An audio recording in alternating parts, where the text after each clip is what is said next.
regional conflict mediator, and my name. And actually 5 stars. 5 stars. Well, ladies and gentlemen, and Madam Evelyn Bright, I like the name. Yeah, and then Ausa. This gentleman is in charge of 72,000 CBOs in the country. And how they managed to do this it remains a mystery. And CMA, it's amazing that you're doing this for the first time. We congratulate you. And I also want to congratulate my fellow awardees in the various categories. And I'm sure that I would have loved to join them at the Serena, but there was a bit of a mix-up. We were ready to go to Radisson Blue, then it was changed to Serena. Be that as it may, we have a country to think about, to love, to uphold the principles that hold us together, basically the rule of law. And we have a region that is in dire need of mediation. And even before you go to the region, the country itself. I happen to be a certified mediator myself, and I went through a mediation course. And I'm sure that may not have been captured. But people remember that when we were given some jobs to do by 2 presidents, President Daniel Arap Moi at that time as a young foreign minister. And if you allow me to mention Evelyn, you just mentioned to me that your grandmother is a famous Elizabeth Bagaya, who served as foreign minister in Uganda. And now she's doing regional work, literally. Can somebody hold this for me? Now that I've taken possession. So you see, you have that DNA of working for regional well-being, the integration of East Africans. I gather from Evelyn that the next stop will be Dar es Salaam in February. And I will want to bring on board people like my friend Jakaya Kikwete and others. And I remember that Kenyans and East Africans will have forgotten that I was actually given the responsibility by Bayao, believe it or not, by 3 presidents. President Yoweri Museveni, President Moi, and President Ali Hassan Mwinyi, to jumpstart the East African community. That time it was just cooperation. And I was the first chair of that ministerial tripartite commission. My colleagues who are president at that time, Foreign Minister of Tanzania was Regasira. Kikwete had not even been appointed Foreign Minister. And Rugunda, who later became Prime Minister of Uganda, was also the Foreign Minister of Uganda. We worked with speed because we recognize East Africans made a terrible mistake when the East African community collapsed in 1977. Again, unknown to Kenyans and East Africans, Bretta Nefa, she told the police to their face. And even as we speak, those issues have not been sorted. We heard from this administration of William Ruto that they were going to compensate the youths who lost their lives. The families are still waiting. No compensation, no talk even, no indication whatsoever that you are willing to talk to these parents. Well, I think it is important. Justice demands that we don't make promises that we can't keep or we don't intend to keep. They just wanted an escape route, which they got. Some of us afforded them an escape route, and then they got all of it.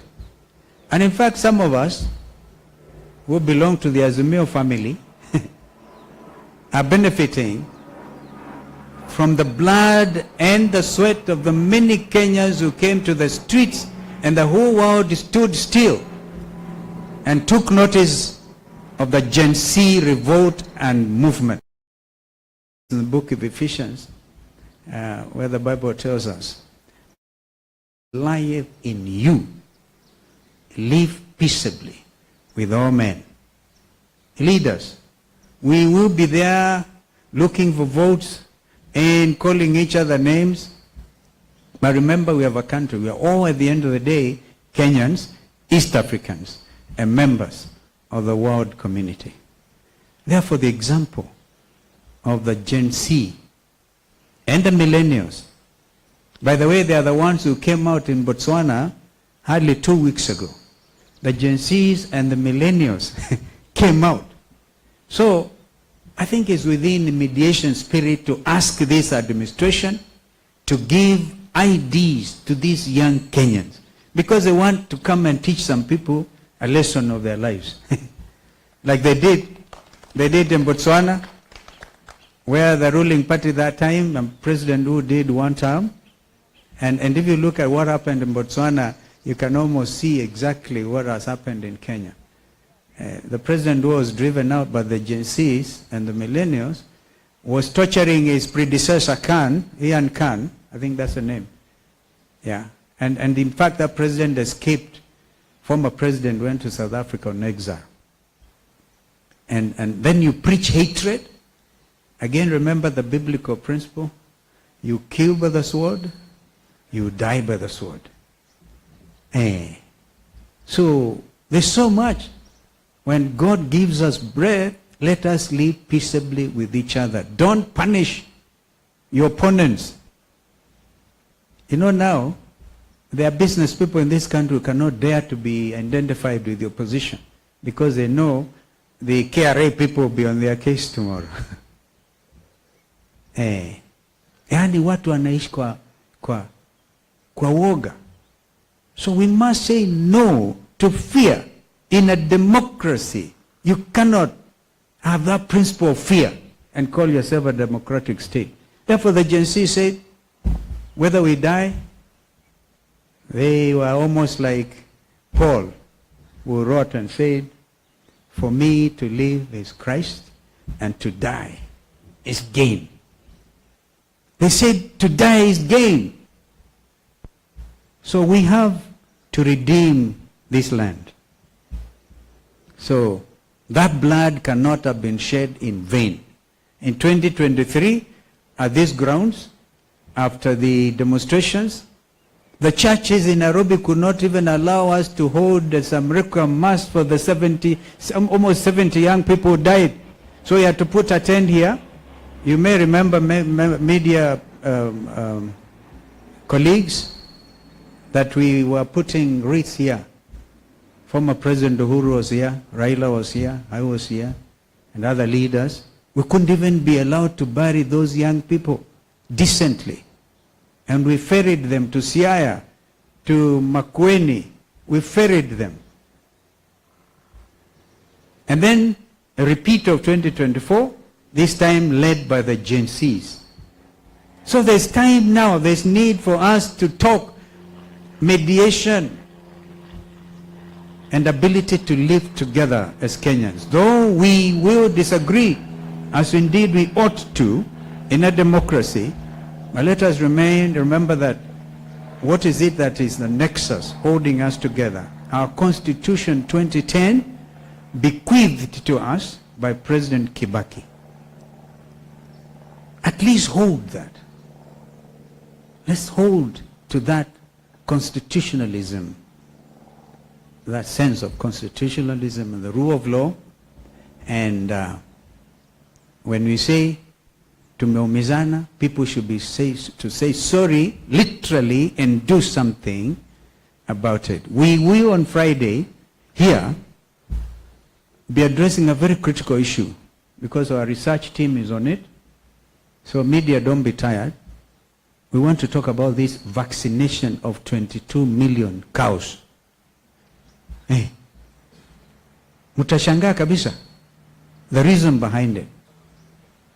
People using climate change debate say our cows produce methane gas, which is okay. Our cows, right? And because of the clever Kenyans actually do biogas. They cook with it.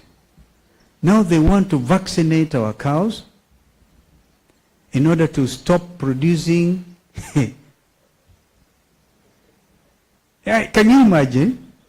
Because they say you in offend the ozone layer, and to use Kenya as a guinea pig. So after this vaccination of 22 million cattle, we will be eating meat that has been genetically modified. It's not enough that they have lifted the orders on GMO and we have gone to the appeal court. GMO imekubalika. We need therefore this mediation spirit in us so we know, tell each other the truth. So this is really, come to think of it, this is dangerous stuff. But we'll be talking about it on Friday. When Jeremiah Kioni kept on talking about this over the weekend, I was wondering, what is Kioni talking about? Until the reality has hit me. So, we will say a polite and firm no to some of these machinations. And we'll ask our people. By saying no, we are not saying you don't belong to Kenya or you want to immigrate. No, this is the only land. This is our land. Yeah. In the book of Isaiah, Kenyans have tried to identify where Kenya is. The land beyond the rivers of Ethiopia. So this land is important.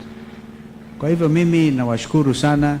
I don't know whether it would be in order for me to ask one or two of my colleagues. Yeah, Paloma. We take a picture first. We face that way. So you want us to turn the chairs? The front. Okay. I really hope Aniva could be here in time. Okay, so I award them I award my present again. I need it. Anifa hajafika. How far is he? You know, this again is the Law Society. Yes, justice. Justice. Let justice reign like rain. And balance yourselves. Thank you. Robert, maybe Robert could join us somewhere. Robert is a deputy.